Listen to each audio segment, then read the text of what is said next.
In a letter to the Pipeline Board last week, Sierra Club requested that Pipeline Board members research where the alternatives and risk analysis has been compromised by conflicts of interest and bias.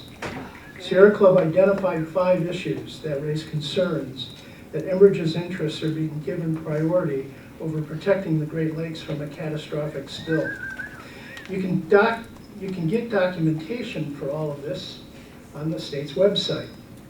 But thus far, the conflict of interest questions have received very little attention. It's past time to throw a spotlight on them so the public can get a clearer picture of the process that may determine the future of Line 5 in the Great Lakes. We initially raised conflicts of interest questions at the very first meeting of this board on October 28, 2015. We were troubled that Enbridge and Marathon Petroleum, despite direct financial self-interest in the outcome, were given formal governmental roles in this board and a beachhead to directly influence the Line 5 alternatives and risk analysis process and recommendations. We believe this conflict of interest could threaten the credibility of the alternatives and risk analysis. The process in the ensuing months has only deepened those concerns. The appointment of Enbridge and Marathon to this board was then followed by a decision to allow Enbridge to fund the alternatives and risk analysis. The state then hired a project team to oversee the independent alternatives analysis. Members of that project team, who are the key people in this Line 5 studies, have direct business relationships with Enbridge. One project team member has done 6 engineering projects for Enbridge. Another was actually doing work for Enbridge at the time they were hired to be on Michigan's Line 5 project team. The fact is that project team members assigned to produce Line 5 studies with implications for Enbridge's financial interests have a long business history with Enbridge. These firms may well have the expertise to carry out the work of analyzing the 6 alternatives to Line 5 in the Straits. That's not the question. The question is, can they untangle themselves from conflicts and produce a credible analysis unfettered by any current or future business relationships and opportunities with Enbridge? We shall see. The evidence so far, at least in terms of what's on the public record, is not encouraging.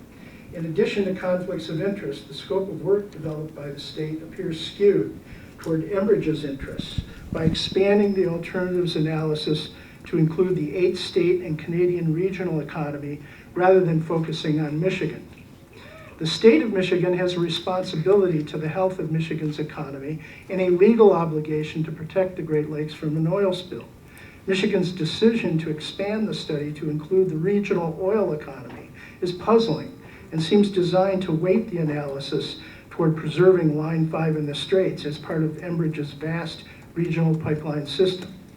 And finally, even before starting work on the Line 5 analysis, Dynamic Risk, the Canadian oil industry firm and lead contractor, seemed quick to embrace the option of constructing a pipeline tunnel through the Straits of Mackinac when it submitted its April 2016 proposal.